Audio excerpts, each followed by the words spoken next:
kita akan bahas tentang sistem operasi komputer. Jadi pada dasarnya bahwa setiap mesin yang kita gunakan atau setiap mesin yang ada itu sebenarnya memiliki sistem operasi ya untuk digunakan mengoperasikan mesin-mesin tersebut. Jadi banyak sekali alat-alat yang biasa kita pakai sehari-hari menggunakan sistem operasi sesuai dengan fungsi dan manfaatnya. Tentu saja sistem operasi pada setiap mesin itu berbeda-beda sesuai dengan tujuannya. Nah, sistem operasi di sini bisa kita artikan sebagai penghubung antara pengguna mesin dengan perangkat keras yang dimiliki mesin tersebut. Sebelum ada sistem operasi, orang hanya menggunakan komputer dengan menggunakan sinyal analog dan sinyal digital. Tetapi dengan perkembangan ilmu teknologi, pada saat ini sudah terdapat berbagai sistem operasi dengan keunggulan masing-masing. Nah, pengertian sistem operasi sebagai pengelola seluruh sumber daya yang terdapat pada sistem komputer dan menyediakan sekumpulan layanan atau sistem call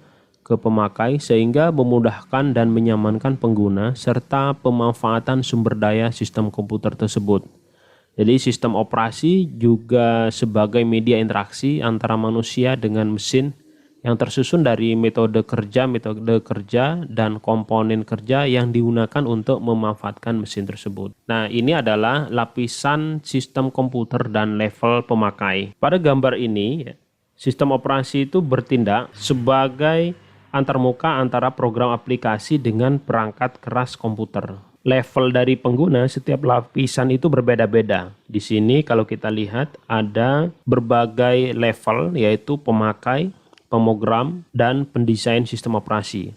Nah, end usernya di sini pemakai itu hanya bisa mengoperasikan program aplikasi tanpa bersinggungan langsung ke perangkat keras. Sedangkan sistem operasi di sini adalah tugas dari pemrogram untuk membuat program-program aplikasi. Kemudian untuk pendesain sistem operasi sendiri ini mengakses atau memikirkan langsung terhadap perangkat keras komputer yang bersinggungan dengan sistem operasi nantinya. Ini adalah level-level pemakai serta kaitannya dengan program aplikasi, sistem operasi, dan perangkat keras komputer. Nah, tujuan dari sistem operasi ini adalah untuk mengontrol program-program aplikasi dan juga sebagai interface antara pengguna komputer dan hardware komputer. Tentu saja dengan tujuan dasarnya yang pertama adalah efisiensi, di mana sistem operasi nanti memungkinkan sumber daya sistem komputer untuk digunakan dengan cara yang efisien. Yang berikutnya adalah kemudahan. Tentu saja sistem operasi membuat komputer ini lebih mudah dipakai atau lebih mudah dipahami instruksi-instruksinya atau bahasa-bahasa mesinnya oleh manusia. Kemudian tujuan yang berikutnya adalah kemampuan berevolusi. Nah, kemampuan berevolusi ini harus bahwa sistem operasi itu harus disusun sedemikian rupa sehingga memungkinkan pengembangan yang efektif, pengujian dan penerapan fungsi-fungsi sistem yang baru tanpa mengganggu layanan-layanan yang telah ada. Ini adalah penjabaran dari 3 tujuan di atas. Ada 2 tujuan penting di sini, yaitu pengelola sumber daya komputer, yang kedua adalah penyedia layanan. Untuk pengelola sumber daya komputer ini nanti ada 2, yaitu pengelola resource fisiknya atau input-output. Yang di sini seperti contohnya misalkan perangkat induk atau yang dikenal dengan motherboard yang merupakan tempat semua komponen komputer saling berinteraksi. Kemudian ada perangkat masukan, keyboard, mouse, mikrofon dan sebagainya. Ada perangkat pointing, ada perangkat penyimpanan sekunder seperti floppy disk, hard disk atau flash disk, DVD dan lain-lain. Kemudian ada perangkat output seperti monitor, seperti printer dan lain-lain. Kemudian perangkat-perangkat komunikasi, perangkat memori, perangkat grafik, digitizer, scanner dan sebagainya itu merupakan tujuan sistem operasi dalam rangka pengelolaan sumber daya fisik. Yang berikutnya adalah pengelolaan sumber daya komputer berdasarkan daya abstrak. Nah, berdasarkan sumber daya abstrak ini ada 2 hal di situ yang perlu diperhatikan, yaitu yang pertama adalah data, di mana data-data semapur atau pengendali sinkronisasi proses-proses, berkas atau file untuk menyimpan data atau program dan sebagainya. Sedangkan program di sini adalah merupakan kumpulan dari instruksi yang dapat dijalankan dan menghasilkan keluaran berupa data atau instruksi berikutnya. Nah, program memiliki tujuan untuk mencapai komputasi-komputasi tertentu. Nah, sedangkan yang tujuan berikutnya adalah penyedia layanan. Untuk penyedia layanan di sini ada beberapa penyedia layanan, yaitu seperti layanan pembuatan program, kemudian seperti eksekusi program, seperti akses perangkat input-output, kontrol akses berkas, pengasihan sistem, deteksi error dan respon, dan accounting. Nah, tentu saja hal-hal ini ya tidak bisa kita kerjakan tanpa adanya sistem operasi. Itu adalah salah satu tujuan dari adanya sistem operasi. Berikutnya adalah jenis-jenis dari sistem operasi. Ada beberapa jenis sistem operasi yang bermunculan sampai dengan saat ini. Paling tidak ada 4 kita definisikan. Yang pertama adalah single user, single tasking, di mana ini adalah satu user dengan satu pekerjaan. Nah, ini kita ketahui komputer-komputer pada zaman dahulu menggunakan single user, single tasking. Contohnya di sini adalah disk operating system atau DOS, di mana satu user itu bisa menjalankan hanya satu perintah saja. Kalau di Windows sekarang mungkin kita lebih mengenalnya dengan Command Prompt ya, atau CMD. Itu adalah salah satu komputer sistem operasi zaman dahulu yang sifatnya single user dan single tasking. Yang kedua adalah multi user dan single tasking. Jadi di sini satu komputer dapat digunakan oleh banyak user, namun tiap user hanya bisa menjalankan satu program aplikasi saja di satu waktu. Contohnya di sini adalah Novell NetWare yang menyalakan sistem operasi network berbasis DR-DOS. Itu adalah multi user single tasking. Yang berikutnya adalah single user multitasking.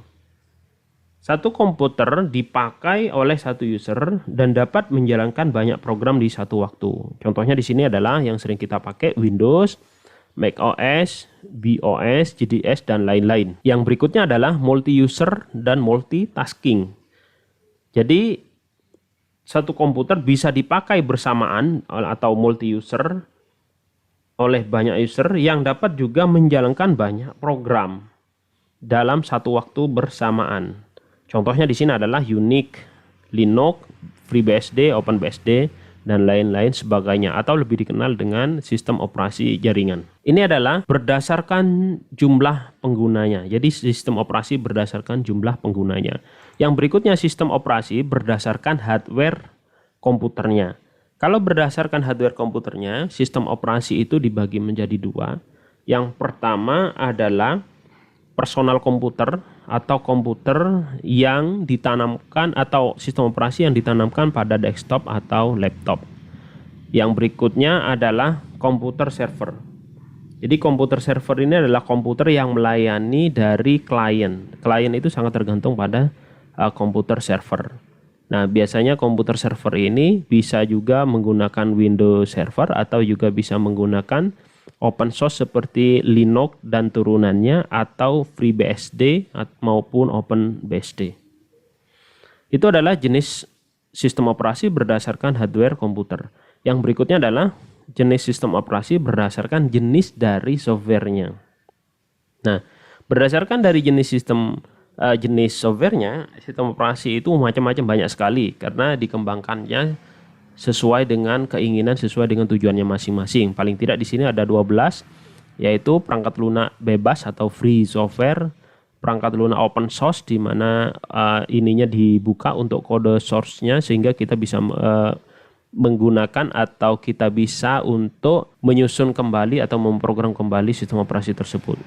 Ada perangkat lunak public domain, ada copylefted, ada bebas non-copyleft, ada GPL covered, kemudian ada JNU, kemudian ada semi bebas, berpemilik, komersil, freeware, dan shareware. Ini adalah jenis-jenis software, ini ada jenis sistem operasi berdasarkan jenis softwarenya.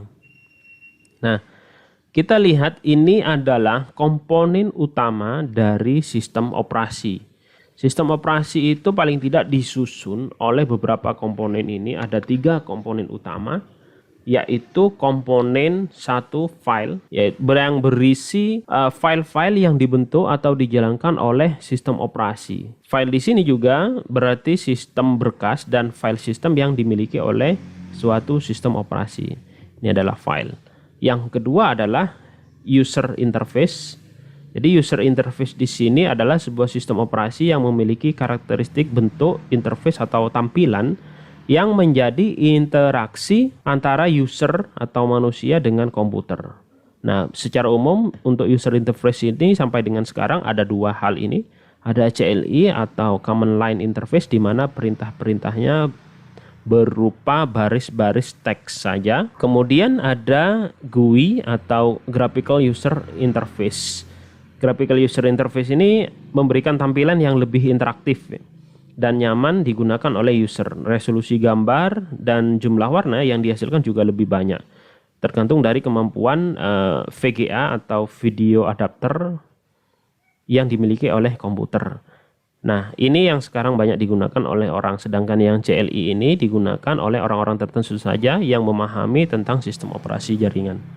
Yang berikutnya untuk komponen sistem operasi yang kuning ini adalah kernel. Nah, kernel ini sangat penting ya. Jadi kernel itu adalah merupakan software atau kumpulan program yang membentuk sistem dan memiliki tugas melayani semacam atau berbagai program aplikasi untuk mengakses hardware komputer secara aman dan terkendali. Karena kita tahu bahwa program-program komputer itu yang multitasking itu mengandung beberapa program atau perintah yang banyak sekali ya. Sedangkan resource-nya itu terbatas. Oleh karena itu ada yang namanya sistem kernel yang digunakan atau yang menghubungkan antara sistem operasi dengan hardware, sehingga nanti sistem kerjanya itu akan tersusun dan tertata sesuai dengan urutannya.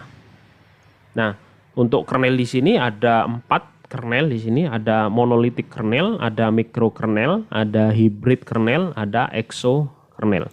Nah, kalau kita lihat di sini gambarannya ada monolithic kernel, di mana gambar yang paling kiri ini kernel yang menyediakan abstraksi hardware yang kaya dan powerful. Jadi kernel langsung berurusan dengan aplikasi. Kalau mikrokernel itu adalah kernel yang menyediakan hanya sekumpulan kecil abstraksi hardware sederhana ya, dan menggunakan aplikasi-aplikasi yang disebut server untuk menyediakan fungsi-fungsi lainnya. Jadi tidak langsung ke aplikasi, tetapi ada server kecil di sini untuk menyediakan fungsi-fungsi yang lainnya. Sedangkan hybrid di sini itu adalah modifikasi dari mikrokernel ya. Sebenarnya mikrokernel di sini dimodifikasi, tetapi ia juga memasukkan beberapa kode tambahan di kernel agar ia lebih cepat untuk sistem kerjanya.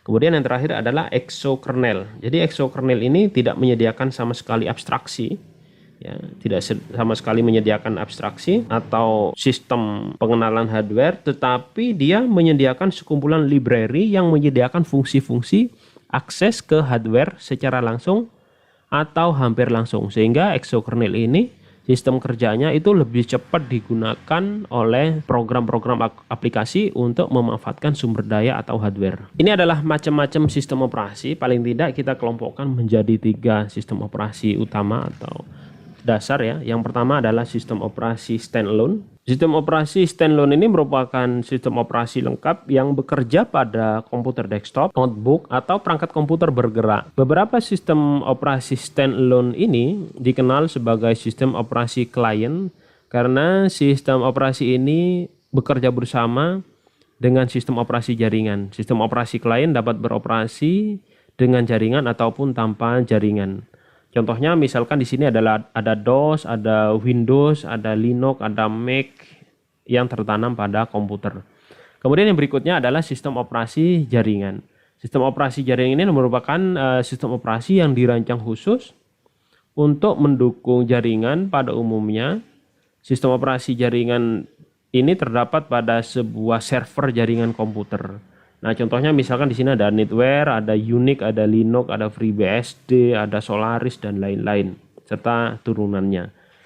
Nah, yang terakhir ini adalah sistem operasi yang embed. Sistem operasi yang embed ini adalah sistem operasi berbeda ya dengan dengan sistem operasi yang lainnya. Biasanya sistem operasi ini berada pada komputer-komputer mini yang memang didesain untuk operasi-operasi tertentu. Contohnya misalkan di sini adalah Symbian, sistem operasi yang pada HP, kemudian ada sistem operasi Android yang memang tertanam atau tertancap pada komputer-komputer itu, pada komputer-komputer mini. Nah, itu adalah beberapa macam sistem operasi. Mungkin ini saja untuk pengenalan sistem operasi komputer. Untuk selanjutnya kita akan bahas tentang cara kerja sistem operasi komputer.